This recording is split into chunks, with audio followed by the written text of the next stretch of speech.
con mucha facilidad y con tecnología móvil, y que deciden entablar conversación con gente del otro lado.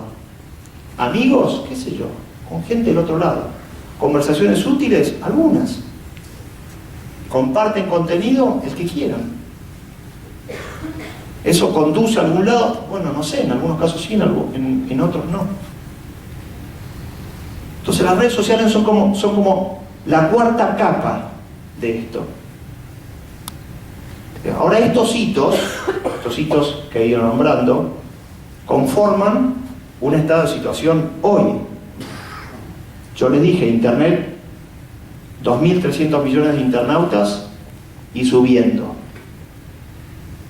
Hoy en un minuto en YouTube se cargan 3.000 minutos de contenido. Saquen la cuenta, en un minuto, desde distintos lugares del mundo, se cargan 3.000 minutos de contenido.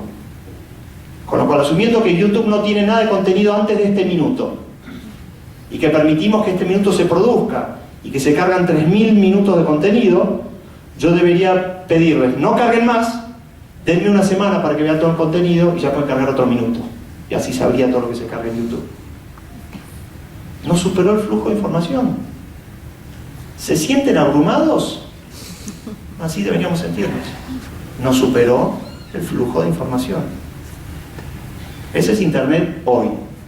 En un minuto, 2 millones de búsquedas en Google, 200 millones de email, 100.000 tweets, todo en un minuto.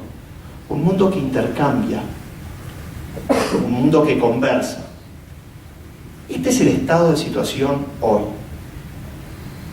Yo podría contarles cómo me siento personalmente con este estado de situación, pero eso es plano anecdótico. Yo puedo hablarles del mundo que preferiría, pero eso es personal, es anecdótico. Lo que no podemos evitar es entender que la evidencia es esta. Porque si interpretamos todos que esta es la evidencia, por ahí podemos ponernos de acuerdo que esta evidencia genera implicancias, que es el segundo punto. Esta es la evidencia. Vamos al segundo punto. El segundo punto es ¿qué implicancias tiene esto? La primera implicancia es la información fluye. La información fluye. Y esto que parece dicho casi un latiguillo, porque todo el mundo dice, uy, cómo fluye libremente la información. Bueno, la información nunca fluyó antes. El mundo anterior se construyó bajo un paradigma de información escasa.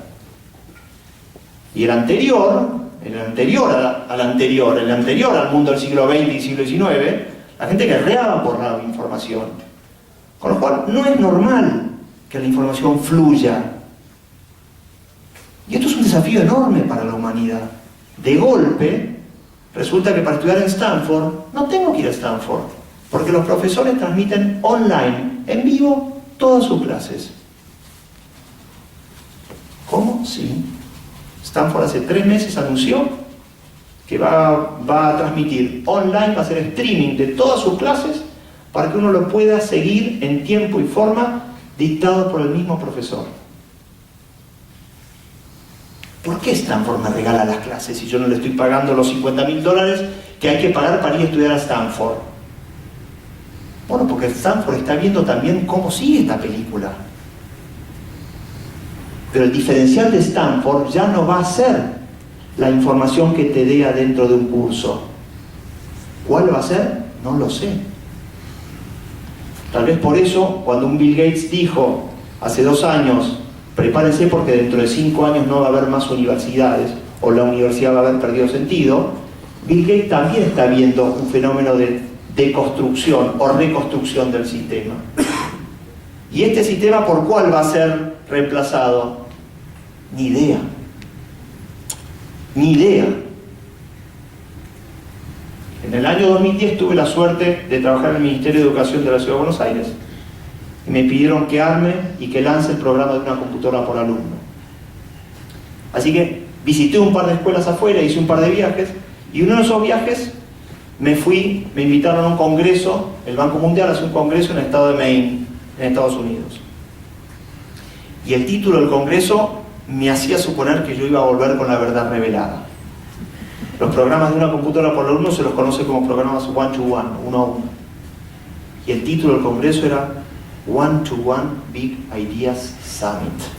Y dije, ¡zas! De acá me vuelvo con la verdad de cómo son estos programas y voy a vivir de conferencias.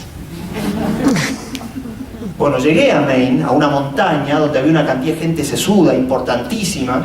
El estado de Maine en Estados Unidos es el primer estado que hace una implementación masiva de computadoras en las aulas.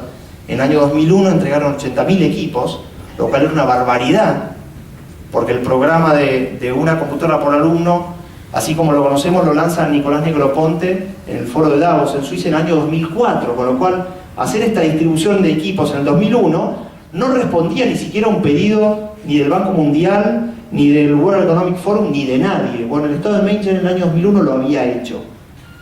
Y estaba ahí el ex gobernador. Y había académicos de Harvard que estaban con implementaciones en Tanzania, había gente de Nueva Zelanda. Y dije, este es el lugar perfecto. Y cuando empezaban a hablar, decían lo mismo que podemos hablar ustedes y yo en una mesa hoy tomando un café. ¿Cómo sigue esta película? Ni idea. Ni idea. ¿Qué quiere decir que ni idea cómo sigue?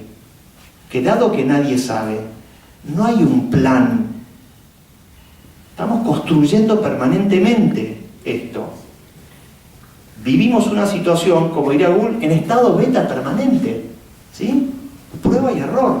¿Por qué creemos que nuestros hijos o los chicos se sienten tan cómodos con el prueba y error? ¿Por qué creen que dicen que la generación de los nativos digitales es la generación del trial and error? Porque están permanentemente probando. ¿Por qué? Porque nadie sabe a dónde vamos. Esto no es para que nos agarre angustia existencial. Es para que, si aceptamos que esta es la situación, bueno, por ahí nosotros tenemos algo que aportar en este trayecto y en este rumbo. Así que la primera implicancia es la información fluye. Obviamente que para intervenir en ese flujo de información yo necesito desarrollar algunos criterios de clasificación y destrezas de búsqueda, claramente. Y ya hay formatos pedagógicos que están tirándose de cabeza para desarrollar en los chicos el desarrollo de criterios y destrezas. En el 2010 visité a un colegio en San Diego que se llama High Tech High. Yo pensaba que iba a haber un colegio súper tecnificado, y no era un colegio súper tecnificado, pero tenía un abordaje pedagógico distinto. Era un colegio que tenía un abordaje pedagógico llamado en Estados Unidos Project Based Learning, aprendizaje a partir de proyectos.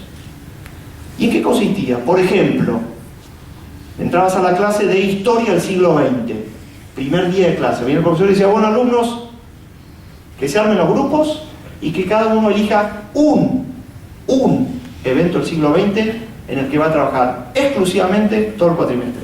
Uno. Primera Guerra Mundial, Segunda Guerra Fría. Y yo cuando contaba esto me decían, pero ¿y el resto del contenido de la historia del siglo XX? Nada. Y la lógica de ese abordaje era, si vos, a partir de interés propio, sos capaz de desarrollar destrezas de búsqueda y criterios de elección de información, después podés meterte en el acontecimiento que quieras de la historia. Y así trabaja ese colegio. Es un colegio donde el 40% de los chicos que aplican son chicos pobres. Pobres. Y el 98% cuando egresan de ese colegio entran a las mejores universidades de Estados Unidos. A ellos les funciona. ¿Es este el modelo hacia el que vamos? No, es otro alternativo, diferente. Pero cuando la información fluye, podemos tomarnos la licencia de pensar modelos alternativos. Así que implicancia 1, la información fluye. Implicancia 2, y esto duele, el control es difícil y cada vez más. El control de lo que se consume allá adentro, de lo que se ve, es difícil. Si yo cuando era chico mi padre me decía, no existía, ¿no? Pero si mi padre me decía, no quiero que veas Tinelli, ¿qué es lo único que tenía que cuidar? Que yo no estuviese frente a la tele cuando ocurría Tinelli. Si lograba eso, ya después no había manera de verlo. A mí me hace gracia hoy cuando viene un padre y me dice, porque yo a mi hijo le prohíbo ver Tinelli. Perdón, vamos, si lo quiere ver. O sea, no. El control es muy difícil. Y esto nos fuerza, nos obliga a resignificar la autoridad. La autoridad de una institución, la autoridad que tenemos, yo lo vivo en mis clases, como profesor. Yo me paro frente a una clase, doy clases de posgrado. Yo me empiezo a dar una clase y mis alumnos tienen abiertas sus laptops. Algunos estarán paveando, por supuesto, pero yo les garantizo que hay muchos que están validando lo que yo estoy diciendo. ¿Sí? Están validando lo que yo estoy diciendo.